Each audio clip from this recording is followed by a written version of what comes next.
Hello दोस्तों, कैसे हैं आप लोग। आज हम लोग जानेंगे ओशो के कुछ अनमोल कथन के बारे में। सबसे बड़ी मुक्ति है स्वयं को मुक्त करना, क्योंकि साधारणतः हम भूले ही रहते हैं कि हम स्वयं ही सबसे बड़ा बोझ हैं।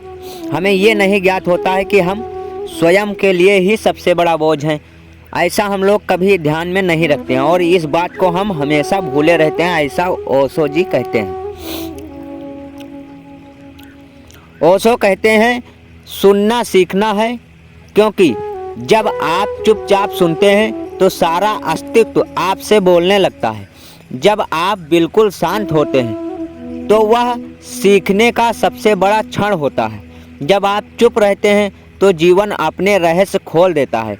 इसलिए हमेशा जीवन में परिस्थितियां चाहे जैसी भी हों, हमेशा शांत रहना चाहिए और अपने आप को शांत रखना चाहिए। इससे आपको बहुत ही फायदा होगा।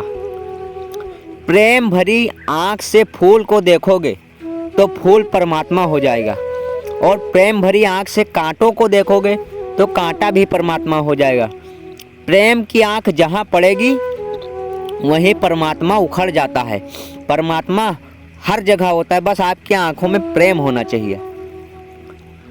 जितनी बड़ी चुनौती स्वीकार करोगे उतना ही बड़ा तुम्हारा जीवन नवजन्म हो जाएगा। इसलिए अपने जीवन में चुनौतियों से कभी नहीं डरना चाहिए। चुनौती जितनी ही बड़ी आप स्वीकार करोगे, जीवन आपका उतना अच्छा हो जाएगा। धैर्य रखना, निराश मत होना कभी, क्योंकि जिसने तुमको लिखा है वो ब्रह्मांड का सबसे बड़ा लेखक है। अगर आपको भगवान ने बनाया है तो आपको किसी ना किसी वजह से बनाया होगा, इसलिए हमेशा धैर्य रखो। आपकी तकलीफ़ें आपसे दूर नहीं हो सकती, आप अपनी तकलीफ़ों से दूर हो सकते हैं।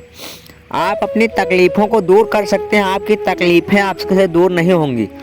जब सुख होता है तो कोई ध्यान नहीं रखता, दुख में लोग चिल्लाने लगते हैं कि हमें दुख हो रहा है, दुख हो रहा है। तो तकलीफ़ें तो आएंगी, आप अपने तकलीफ़ों को नहीं दूर कर सकते। संसार का अर्थ है तुम सोए हो परमात्मा में, और परमात्मा का अर्थ है तुम जाग गए संसार में। बस इतना ही फर्क होता है, विरोध जरा सा भी नहीं होता। ओशो जी कहते हैं परमात्मा में विरोध जरा सा भी नहीं होता है, बस लोगों के समझने का फर्क होता है। ख्याल रखना, व्यर्थ की बातों में न पड़ो। कुछ संसार में छोड़ने में कुछ सार है, लेकिन व्यर्थ की बातों को देख लो तो सार है, पहचान लो तो सार है, पहचानने में ही बात समाप्त हो जाती है। इसलिए संसार की उलझनों में कभी ज़्यादा पड़ना नहीं चाहिए, चाहे जैसी भी उलझने हो। संसार के मार्ग पर सुख भी दुख है, और प्रभु के मार्ग पर दुख भी सुख हो जाता है। इसलिए हमेशा अपने भगवान के साथ जुड़े रहना चाहिए और अपने प्रभु की ओर ध्यान लगाना चाहिए। लोग अपने दुखों की चर्चा करते हैं, सुखों की नहीं करते हैं। सहानुभूति पाने के लिए करते हैं, इसलिए दुखों का प्रदर्शन मत करो। आपके दुख कहने से खत्म नहीं होंगे, इसलिए दुखों का ज़्यादा प्रदर्शन मत किया करो। जब सुख होते हैं तब तो लोग प्रदर्शन नहीं करते हैं, ऐसा ओशो जी कहते हैं। ऐसा मत सोचो कि भटकना बुरा है। भटकना एक अनुभव है, भटकने से एक पूर्णता आती है। इसलिए हमेशा जीवन में अगर कभी आप भटक रहे हो तो कभी ऐसा ना सोचें कि भटकना जो है जीवन के लिए बहुत बुरा है। भटकने से ही तो लोग सीखते हैं, कोई जन्म से तो सीख कर आता नहीं है।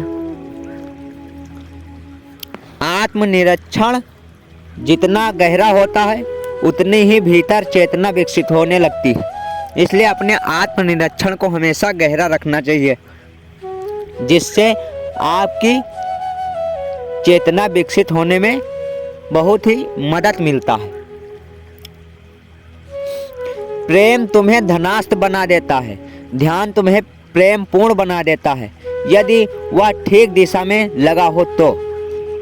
ओशो जी कहते हैं प्रेम आपको हर चीज़ दे सकता है अगर ठीक जगह पे लगा है तो। इस पृथ्वी पर ना कुछ खोने को है और ना कुछ पाने को है। इस वर्तमान के पल से प्रेम कर लो, यही काफ़ी है। इसी के साथ दोस्तों मिलते हैं नेक्स्ट वीडियो में। वीडियो कैसी लगी कमेंट बॉक्स में ज़रूर बताएं और चैनल को सब्सक्राइब नहीं किया तो सब्सक्राइब कर लें। धन्यवाद।